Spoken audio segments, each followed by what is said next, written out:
I was having this experience of interacting with form, of interacting with the external world from a state of wholeness.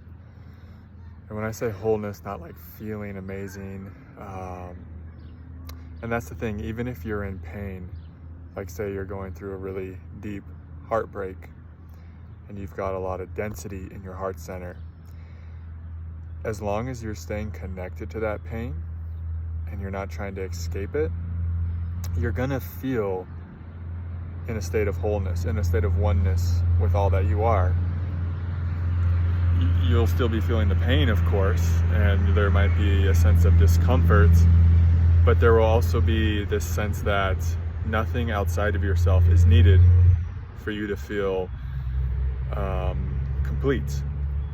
And so this is a completely different way to interact with form and with the external world than when we're going and trying to interact with the world of form because we think something outside of us is going to complete us, or we think that person over there is going to be the one who's going to save us, or we're going to social engagements because we feel like we have to be okay.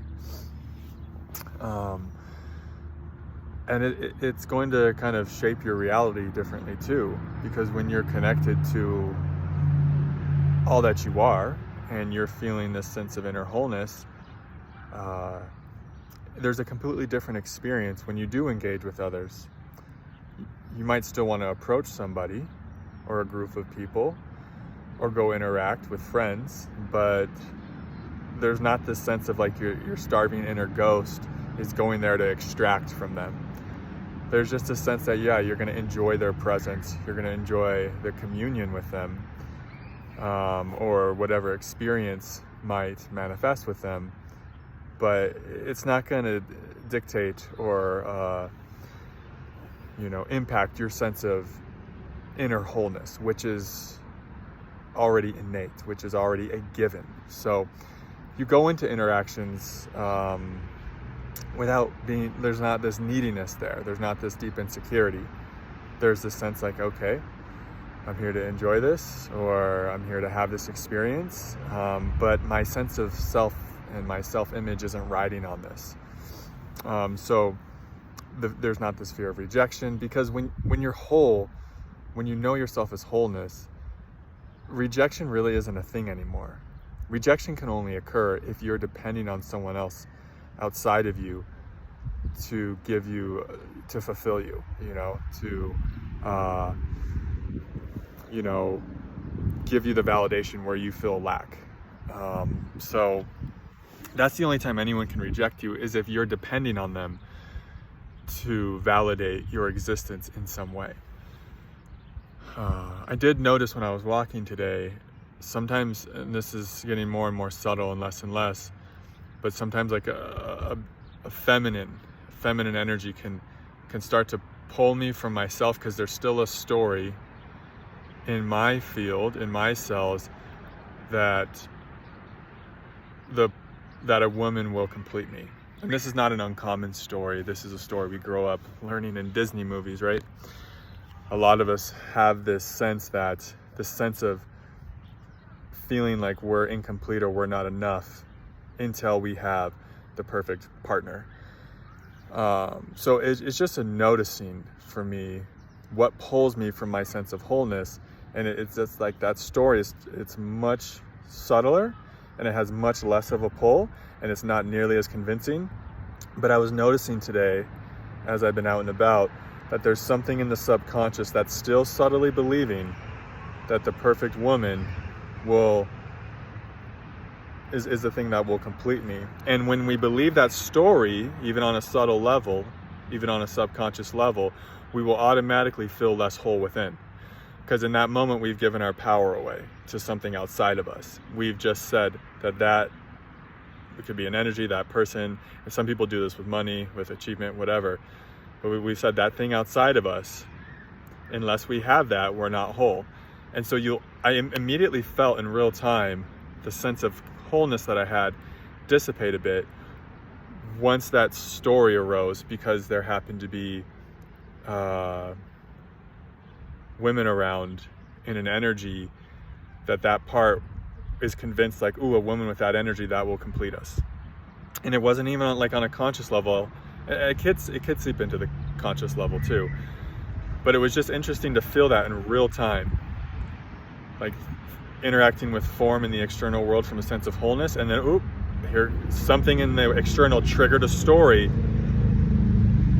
that was saying that person or that thing is actually the path to wholeness, to completeness. It was just interesting to experience in real time. My sense of inner completeness kind of diminished a bit. But that was a really beautiful teaching too, to show me like, oh, I don't actually want anything outside of me. I just want to let go of the stories that tell me that I need something outside of me to be complete. Do you see that? Because when we let go of those stories, then we're going to always be feeling innately whole. And that's what we really want, is we want that freedom where we're not depending on something outside of us to make us feel complete. And I was feeling that, and I was like, wow, this is really beautiful. I know the truth of my nature. I know the truth of this reality, that nothing outside of me can complete me. And then, like I said, to feel in real time when I gave my power away to a story that was telling me otherwise was a really fascinating teaching that life gave me. And these things get very micro, they get very subtle, they're not so obvious. But this is the path of awakening, or what some would call enlightenment, is bringing these stories that are rooted in falsehood to the surface,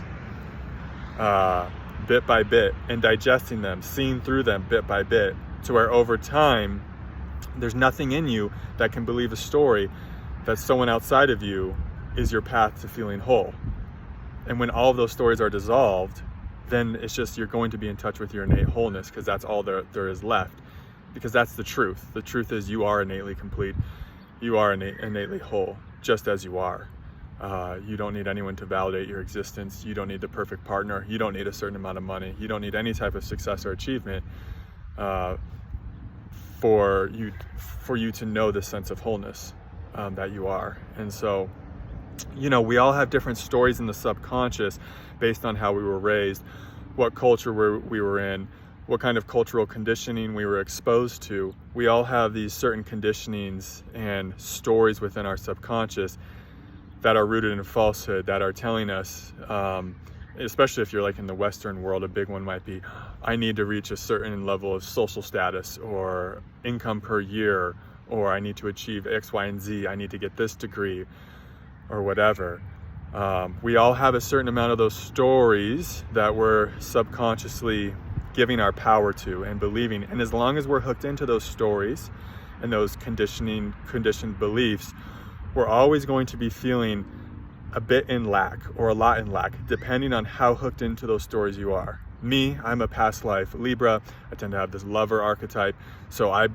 And Libra past life, if you're a South Node Libra, you have you carry a lot of these beliefs into this life too, where it's like, oh, I need to find other people to complete me, because in past lives, I was living through other people. I was finding out who I was through other people. I was the person behind people in power. I was the diplomat, And so in this life, it's learning to unhook from a lot of those paradigms and those beliefs.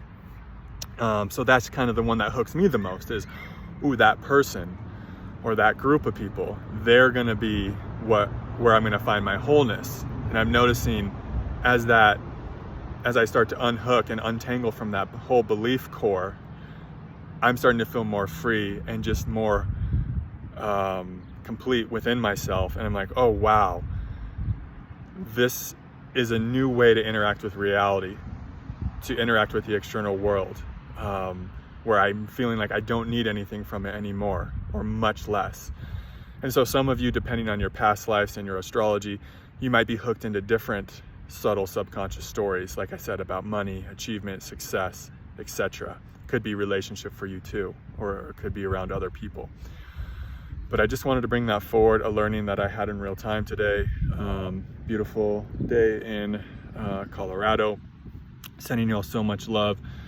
Thanks for all of your support. It really means a lot. See you in the next video. Namaste.